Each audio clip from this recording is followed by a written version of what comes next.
One thing about the ladies of the Real Housewives of Atlanta. Now, I may be wrong.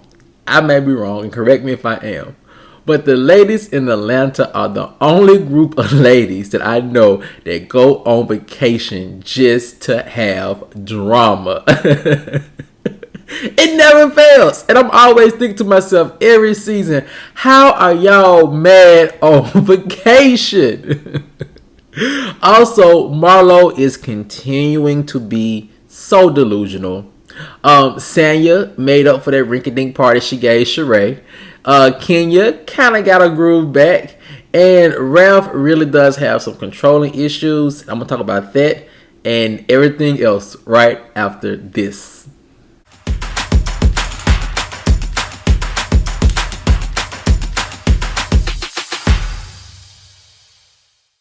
What's up, kinfolk? And welcome back to the channel. If you're new here, do me a favor and subscribe. And if you already are subscribed, do me a favor and get notified, so you'll know whenever I upload new videos to the channel. Alright, kinfolk, come on into the house.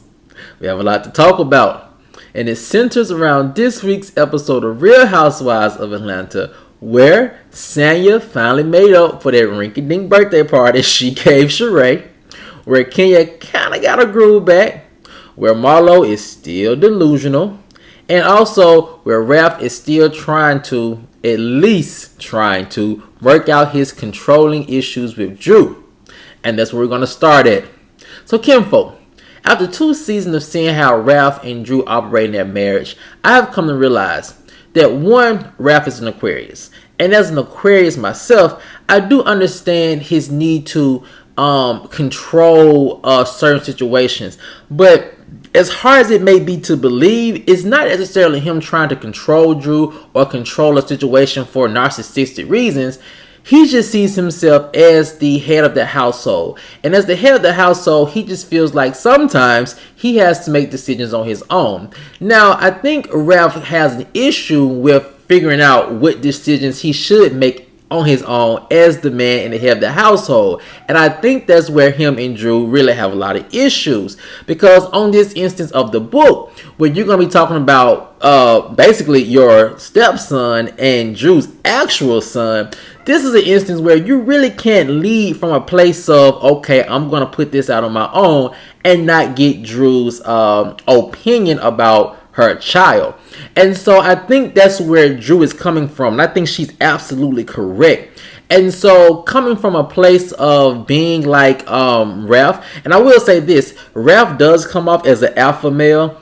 I don't necessarily consider myself an alpha male, but if you think about it, he comes off as an alpha male, and being an Aquarius, it can come off very domineering, and the relationship can come off very one-sided. But I think more than ever, when Ralph and Drew go into like couples therapy, they really need to focus on how can Ralph let go of some of that controlling issues that he has. All right, kinfolk, next up, let's talk about Sanya. Sanya finally made up for that rinky-dink party she gave Sheree. That party was rinky-dink like a mug. It was just like just a kickback. You had Sheree in her Gucci, you had the ladies dressed up, and you gave them a Party City event where it really should have been a 5-star Atlanta event. Now, we're going to show Sanya some grace and some mercy. She's new to the Housewives. She's new to reality TV in terms of the whole Bravo universe. It's going to take her some time to understand that when the ladies in Atlanta throw events, they throw events. They go all out. They spend the money. They make things look right. But, however, I will say Sanya did make up for this trip. The resort was beautiful. The food actually looks good. And I can tell all of the ladies, for the first time, did not have an issue with their rooms. Every year when the ladies go on a trip, it's always an issue of who has the better room, who has the nicest room. And this time, Sanya really just, for the first time, I think, in housewife history, everyone had a really nice room. They didn't have to compete for anything, and was really refreshing. And I like how Kandi said this one thing. Kandi said that, you know, she had already been to the resort once before, and it was kind of like a little like, it's still nice. I already experienced it before, but I don't want to tell them that because, you know, I want everybody to enjoy the experience, and I want to act like I'm enjoying it for the first time too. So when Kandi did that, it made me say this. Kandi is a type of person I think is a perfect example of how I think black people should be when they have money and when they're well off. It should be, I think, how Kandi acts. Like, we know Kandi has the money. Kandi knows she has the money. But she still comes off as an around-the-way girl. She still comes off very humble. And most importantly, she takes care of her family. She takes care of her community. And also, she tries to lift other people up around her so they can be successful as well. So when she threw that little comment about, this is a nice resort, I already been here before, it was kind of like a little flex. But at the same time, it was an humble brag, and I think that made, and it showed how endearing Kandi is and why she's one of the fan favorites. And while we speaking about Kandi, let me tell y'all something about Kandi. Kandi absolutely transforms when she's hungry. Like, I'm not even talking about that like in a joking manner. Like, Kandi transforms, and I would be terrified to be around Kandi when she's hungry. I feel like if I'm around Kandi and she's hungry, I would just chill in the corner until mama get her plate, because I feel like the slightest thing would like really trigger her and she would go off. Because when Sanya and them turned that golf cart around for Kenya, Candace say, they need to come on. I'm hungry and y'all finna see I'm about to go there. My attitude finna get bad. I need to give me something to eat. And speaking of them turning the golf cart around, that was a very cool thing Sanya did for Kenya, and it also showed what a lot of people have been saying all of this season about Kenya, and it's this: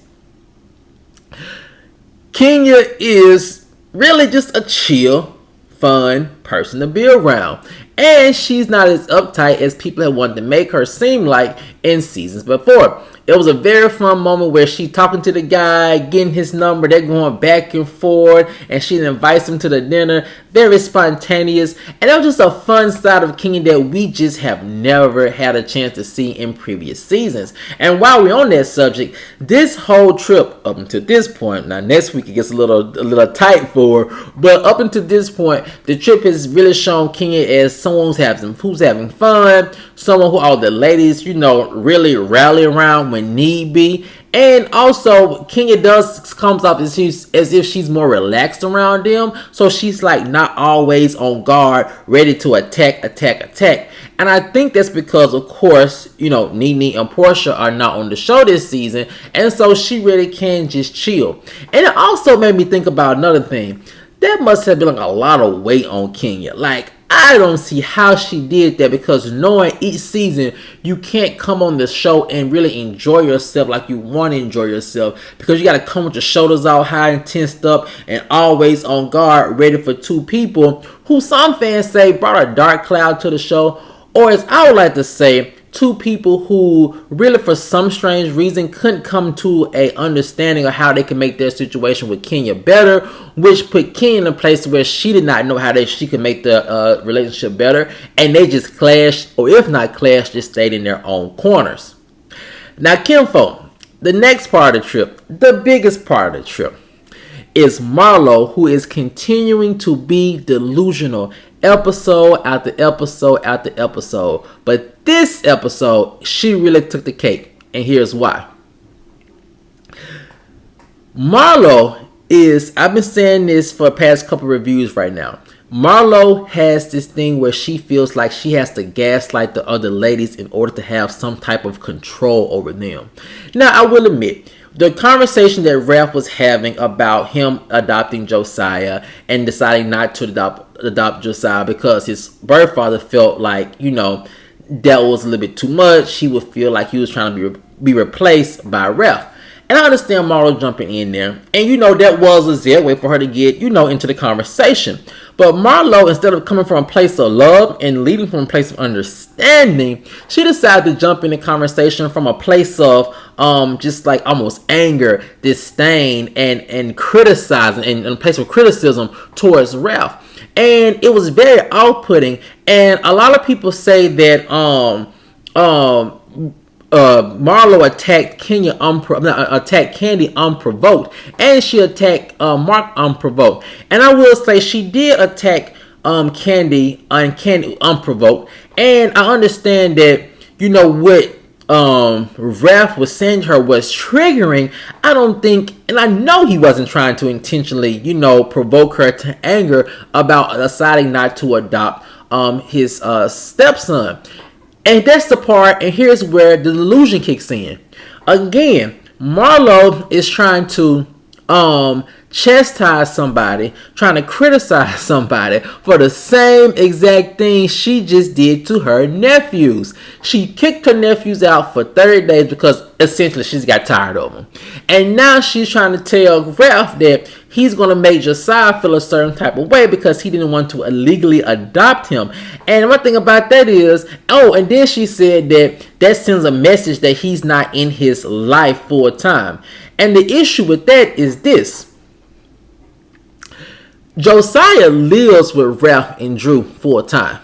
Marlo's nephews at this point don't live with Marlo full time. I'm inclined to believe that every time Marlo gets tired of her nephew, she sends them away to her sister, her brothers for like 30 days on edge. So yeah, while Ralph may not be Josiah's father legal father on paper, he is definitely Josiah's father in real life. He's there with Josiah 24/7. They live under the same roof. And when things get rough with his nephews, with Josiah, he's not sending Josiah for 30 days to go live with his birth father. And so that is what I think is why Candace stepped in and said the things that she said. It's like, Marlo, how are you going to get mad at him for choosing not to legally adopt his stepson, but continue to be a father figure for him? And then you still here and you just putting your nephews out every time you get tired of parenting. And so that's why Kandi jumped in and said what she said. And I'm glad she jumped in and said what she said, because that was very frustrating for me. And I'm sure Ralph was thinking the same thing, but probably was holding back because he didn't want to rock the boat. And then Marlo jumps in and then she starts coming for Kandi. And the thing about that is, Marlo at that point realized she had overspoken. Marlo then realized that she was wrong for what she did to Ralph and what she was saying to Ralph, and that she entered the conversation the wrong way. Now, instead of Marlo backtracking and saying, hold on, Ralph, I'm not trying to, personally attack you. I'm just saying it kind of hit home for me because I have the same issue with my nephews. So instead of her walking back her comment, she then sits in the corner that she's painted herself into. And instead of trying to figure out how to get herself out, she just starts to fight her way out the corner and come at Kandi. Because all the things she was saying to Kandi was just foul, misdirected, and unnecessary. And what Kandi should have done was this. In so many ways, Kandi was trying her best not to say Marlo's son's names. She was trying her best not to bring the kids into it, even though it was a child-centered conversation. So I could tell Kandi was trying to be measured in how she talked to Marlo and tried to make Marlo see how she was a hypocrite. But Kandi should have just let her have it and told Marlo, you know better than Ralph. You know better than anybody else who takes in foster children and sends them away when they get tired of them. She should have she should have hit Marlo and hit her right where her issue lies. However, she was trying to be a little bit, cautious about what she was saying and trying to bring kids into it, because Kandi is a big proponent of not bringing the kids into their drama. But she should have. And she should have because of this.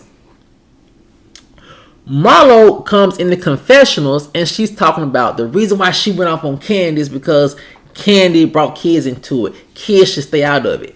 And I'm thinking to myself, well, hold on, Marlo. Kandi didn't bring kids into it. She just said how you were being hypocritical about your situation versus Ralph's situation. Never did she really even say your nephews by names. She always said, Marlo, your situation. Marlo, your situation. And then Marlo in her confessional said this crazy thing about, well, everybody at the table don't know my situation. Marlo, everybody at the table does know your situation. The only person at that table who probably didn't know your situation was probably Sheree's friend, which I'm sure she told her, and the guy that Kenya brought. And speaking of that guy, how y'all gonna run Kenya little date off like that? That was foul, all that arguing y'all did. But But yeah, so, and then she tried to make it seem as if she's the victim. Now, I will say this. Marlo, in my opinion, didn't really study Nene enough and didn't really get enough information on how to properly be a housewife. But one thing she did take from Nene is how to make herself seem like the perpetual victim. And Marlo has hammered that all season long, trying to make herself seem like the perpetual victim. And here's why it's not working for Marlo. It's not working for Marlo because Marlo simply isn't smart enough to make it work. There are ways you can make yourself seem like the victim when you're really not. Marlo's problem is she just keeps contradicting herself.